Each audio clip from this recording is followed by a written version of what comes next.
তারা দুইজন এত ক্লোজ ফ্রেন্ড, কিন্তু একজন করে অন্য দল, আরেকজন করে অন্য একটা রাজনৈতিক দল।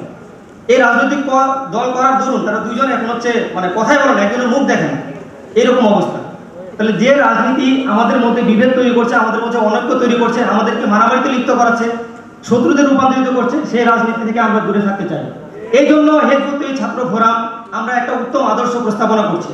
আমরা একটা এমন আদর্শ প্রস্তাবনা করছি যে আদর্শ দরুন ছাত্র সমাজ ঐক্যবদ্ধ হবে, তারা এমন ইস্পাত দৃঢ় ঐক্যবদ্ধ হবে যে ঐক্যের ফলে এই সমাজে ন্যায়, শৃঙ্খলা, শান্তি প্রতিষ্ঠা করা সম্ভব।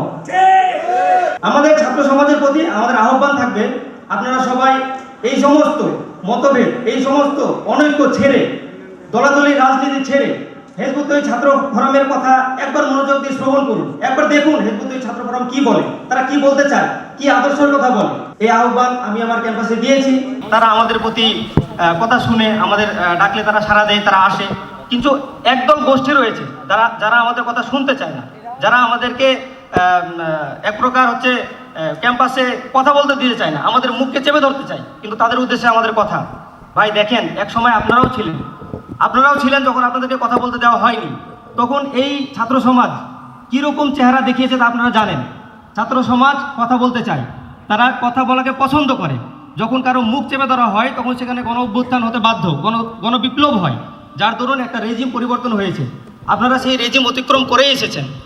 আজকে আপনারা ক্ষমতার মসনদে বসার পরে, আজকে আপনারা বিভিন্ন শিক্ষা প্রতিষ্ঠানে ক্ষমতায় যাওয়ার পরে আজকে আমাদের মুখ চেপে ধরছেন, আমাদেরকে কথা বলতে দিতে চান না, আমাদেরকে অনুষ্ঠান প্রোগ্রাম করতে দিতে চান না। আমাদের সাথে যারা কথা বলতে চায় তাদেরকে আপনারা হুমকি দেন, ধামকি দেন। কিন্তু আমার স্পষ্ট বার্তা থাকবে এই যে, আপনারা হুমকি দেওয়া বন্ধ করেন, আপনারা প্রতিহত হন, আপনারা সংযত হন, নচেত আপনাদের অবস্থা হবে সেই স্বৈরশাসকের মতো, যেটা কিছুদিন আগে জুলাই গণ বিপ্লবে আমরা দেখেছি। সুতরাং হেফাজত তৈরি ছাত্র ফোরাম এরকম একটা উত্তম প্রস্তাবনা দিচ্ছে। সকলের প্রতি আমারও আহ্বান, যারা আছেন ডান পাশে, যারা আছেন বাম পাশে, সবার প্রতি আমার কথা, আপনারা হেফাজত তৈরি ছাত্র ফোরামের কথা শুনেন, কি বলে শুনুন, মনোযোগ দিয়ে শ্রবণ করুন, এরপর ডিসিশন আপনার।